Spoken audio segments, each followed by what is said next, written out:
ओम नमः शिवाय, हर हर महादेव, जय महाकाल। आप सभी लोगों को श्री कृष्ण जन्माष्टमी की बहुत बहुत शुभकामनाएं। देखिए 31 सालों के बाद में जन्माष्टमी के दिन वो सभी योग बन रहे हैं जो कि जन्माष्टमी के दिन बनने चाहिए। ठीक है, हर साल की जन्माष्टमी में कभी ऐसा होता था कि कभी रोहिणी नक्षत्र नहीं होता था, कभी कोई ग्रह सही जगह पर नहीं होता था, तो हमें ऐसे ही जन्माष्टमी बनानी पड़ती थी। परंतु इस बार की जो जन्माष्टमी है ना, सारे के सारे योग सटीक समय पर बन रहे हैं। बहुत ही दुर्लभ ऐसे योग बनते हैं जन्माष्टमी के दिन जो कि इस साल बन रहे हैं। अगर आपकी कोई मनोकामना है, कोई विश है, काफी समय से पूरी हो ही नहीं रही है, तो मात्र आपको छोटा सा उपाय करना है, हरि हर महादेव वाला उपाय। श्री हरि विष्णु जी की कृपा, साथ ही साथ महादेव जी की कृपा, दोनों की कृपा आपकी बरसेगी। जो मांगोगे वो सब कुछ मिलेगा। पूज्य गुरु जी की कथा से सुन करके और समझ करके पूरे उपाय को बड़े ही विस्तार से बताऊंगा। परंतु उससे पहले आप सबसे एक छोटी सी गुजारिश करूंगा कि जो लोग पहली बार आए हैं, चैनल को जरूर सब्सक्राइब कीजिएगा और वीडियो को लाइक करके महादेव जी का कोई सा भी प्यारा नाम कमेंट बॉक्स में लिखना मत भूलिएगा। साथ ही साथ आज के दिन जय श्री कृष्णा जरूर लिखिएगा। इस पूरे वीडियो के अंदर हम लोग 4 महा उपाय के बारे में बात करेंगे जो कि आपकी अलग अलग मनोकामना पूर्ति के लिए सिद्ध होंगे। और साथ ही साथ सबसे अंतिम उपाय देखे बिना मत जाइएगा। बुधवार की अष्टमी बहुत कम देखने के लिए मिलती है, तो बुधवार का दिन भी है और अष्टमी भी है, तो उस वाले उपाय को जरूर कर लेना। सालों में बनती है ऐसी अष्टमी, आपकी सारी कामनाएं, सारी विश पूरी जरूर होंगी। सबसे पहले बात कर लेते हैं पहले वाले उपाय की तरफ। ठीक है, देखिए पहला वाला उपाय किन लोगों को करना है कि अगर उनकी कोई मनोकामना है जो काफी समय से पूरी नहीं हो रही है, तो गुरुदेव ने बोला था एक बार प्रैक्टिकल करके जरूर देखना।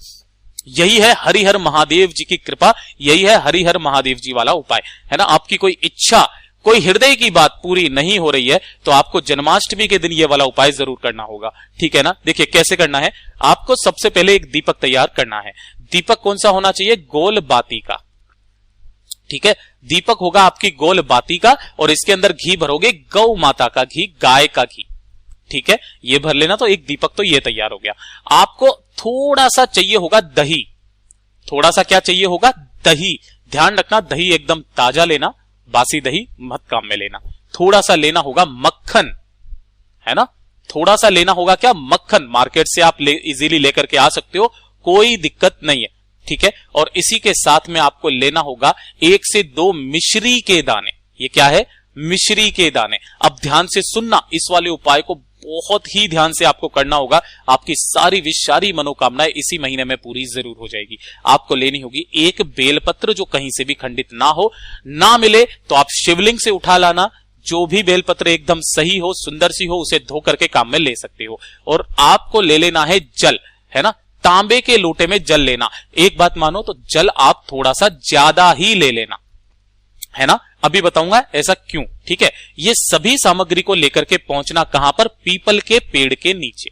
अब ध्यान से सुनना, सबसे पहले आपको करना क्या है? उत्तर दिशा यानी कि नॉर्थ डायरेक्शन की तरफ मुंह करके आपको बैठ जाना है। यहां बैठने के बाद सबसे पहले आपने जो एक दीपक लिया है ना, उस एक दीपक को हरिहर महादेव जी के नाम से पीपल के पेड़ की जड़ों में आपको लगा देना है।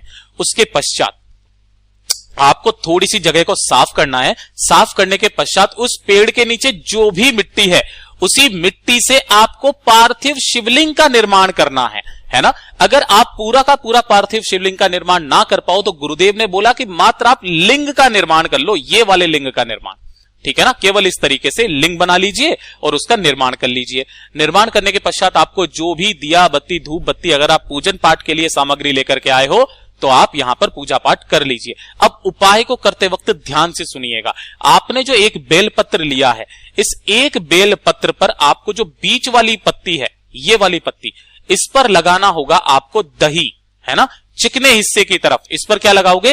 दही लगाओगे अच्छे से। ठीक है ना, चिकने हिस्से की तरफ। और जो बाकी की दोनों पत्तियां हैं, इन दोनों पत्तियों पर आपको लगाना होगा मक्खन। केवल इतना सा दही और इतना सा मक्खन आपको चाहिए, है ना। यहां पर भी मक्खन लगाओगे, यहां पर भी मक्खन लगाओगे। ध्यान से सुनना, एक जो मिश्री का दाना है, उस एक मिश्री के दाने को आपको बीच वाली पत्ती पर यहां बीच में रख करके और मेरे देवादिदेव महादेव जी की शिवलिंग के ठीक ऊपर आपको समर्पित करना है, अपनी मनोकामना कहते हुए। ठीक है ना। किन महादेव जी के नाम से करोगे ये सारा उपाय? हरिहर महादेव जी के नाम से, हरिहर महादेव जी के नाम से। लेकिन उस बेलपत्र को समर्पित करने का एक नियम है, खास तरीका है। जिधर आपने दही और मक्खन लगाया है, मिश्री का दाना रखा है, वो उल्टा करके आपको रखना है, ठीक है ना। यानी कि दही मिश्री जो है वो नीचे की तरफ हो, पत्ती का जो डंडी हो वो रहेगी जलाधारी की तरफ, ऐसे करके, ठीक है। यानी कि ये वाली अगर आप देखना चाहोगे तो ये वाली जो दिशा रहेगी ना, ये उत्तर दिशा रहेगी, जिधर की दिशा में डंडी रहेगी, हमेशा ये चीज ध्यान में रख लेना। इसी तरीके से आपको शिवलिंग का निर्माण करना है कि जलाधारी जो आप अगर बनाते हो तो ये उत्तर दिशा की तरफ होनी चाहिए जलाधारी, और आप इधर की तरफ बैठोगे, ठीक है ना।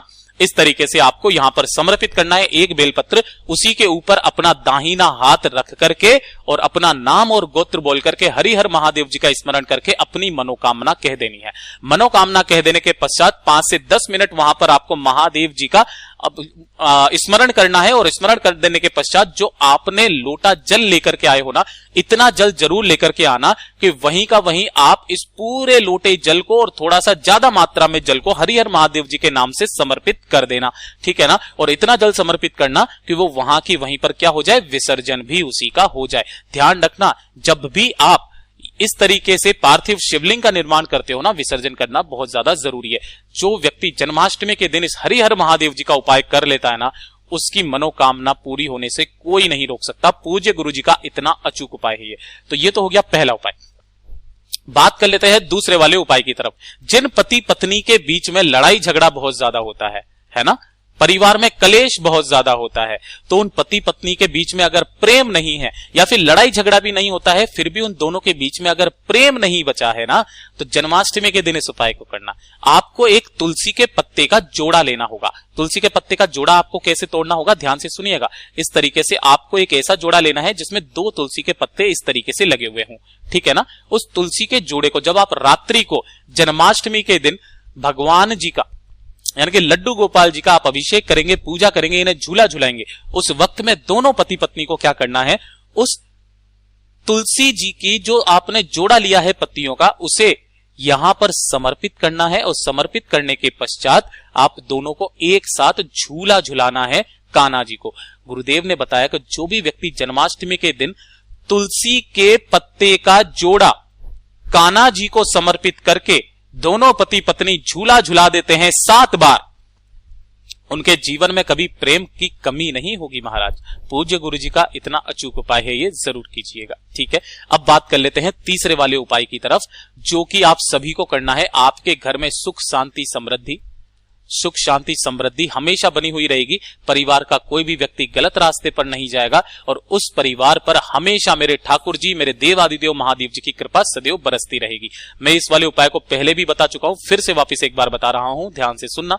आपको लेनी होगी इस तरीके से तुलसी जी की सूखी हुई डंडी। इस सूखी हुई डंडी को आपको गौ माता के घी में, ध्यान रखना, गाय का जो घी लोगे ना, उस गाय के घी में डुबोना, और डुबोने के पश्चात एक मिट्टी के दीपक में इसी डंडी को आपको लगाना है ना। थोड़ी सी मोटी डंडी ले लेना और इसी दीपक के अंदर भर लेना थोड़ा सा और गाय माता का घी, है ना, गाय का घी भरना। इसे प्रज्वलित करके आपको ठाकुर जी की आरती करनी है जन्माष्टमी के दिन। गुरुदेव ने बताया कि जन्माष्टमी के दिन या एकादशी के दिन जो व्यक्ति तुलसी जी की डंडी को गाय के घी में डुबो करके ठाकुर जी की आरती कर देता है ना, उस घर के ऊपर कभी किसी भी चीज की समस्या नहीं आ सकती महाराज। एक बार प्रैक्टिकल करके जरूर देखना, प्रैक्टिकल करने में क्या जाता है। पूज्य गुरुजी ने बड़े जोर करके बताया था, जरूर कीजिएगा। और अगर आप जन्माष्टमी के दिन ना कर पाओ इस वाले उपाय को, तो किसी भी एकादशी के दिन इस वाले उपाय को जरूर करना, ठीक है। अब बात कर लेते हैं सबसे आखिरी उपाय, जो कि चौथा उपाय है, जिसके लिए मैंने आपको रोका था।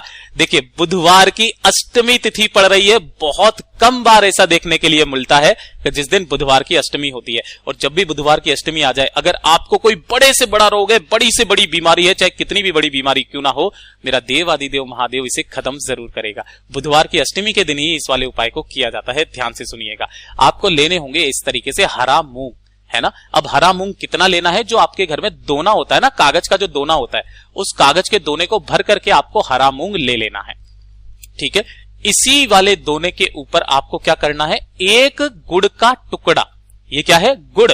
इस गुड़ के टुकड़े को आपको इसी वाली कटोरी के ऊपर यहां पर आपको रख देना है ना। और इसे लेकर के बुधवार की अष्टमी के दिन सुबह जाना चाहो सुबह चले जाओ, शाम को जाना चाहो शाम को चले जाओ। ध्यान रखना, अष्टमी तिथि के दौरान ही आपको जाना है और इसे लेकर के पहुंच जाना गणेश जी भगवान जी के मंदिर में, है ना। जैसे ही आप गणेश जी भगवान जी के मंदिर में जाएंगे ना, तो गणेश जी का जो सीधा हाथ है, ये वाला हाथ, इस वाले हाथ से टच करवा करके अपना नाम और गोत्र बोल करके, साथ ही साथ अपने ऊपर से 21 बार उसार करके, 21 बार उसार कर और इस वाले हाथ पर टच करवा करके आपको यहीं पर समर्पित करना है। अब अगर आप किसी बीमार व्यक्ति के लिए आप कर रहे हो, अगर वो बीमार व्यक्ति नहीं कर सकता है, तो आपको क्या करना है, इसी तरीके से कटोरी के ऊपर आपको, जो आपने हरा मूंग लिया है, गुड़ का टुकड़ा रखा हुआ है, उस बीमार व्यक्ति के ऊपर से 21 बार उसार कर उसका नाम और गोत्र बोल करके, है ना, गणेश जी के सीधे हाथ से टच करवा करके विश्वकर्मेश्वर महादेव के नाम से, विश्वकर्मेश्वर महादेव जी के नाम से जो व्यक्ति समर्पित कर देता है ना, उस बीमार व्यक्ति के बड़े से बड़े रोग, बड़ी से बड़ी बीमारियां खत्म होने लगती है। महाराज ये वाला उपाय सिर्फ और सिर्फ बुधवार की अष्टमी के दिन ही किया जाता है, तो जरूर कीजिएगा। मैंने अपनी तरफ से अच्छा समझाने की पूरी कोशिश की। अगर वीडियो पसंद आया तो लाइक जरूर करना, साथ ही साथ चैनल को सब्सक्राइब जरूर कीजिएगा। मैं मिलता हूं आपसे अगले वीडियो में, तब तक के लिए ओम नमः शिवाय, जय महाकाल।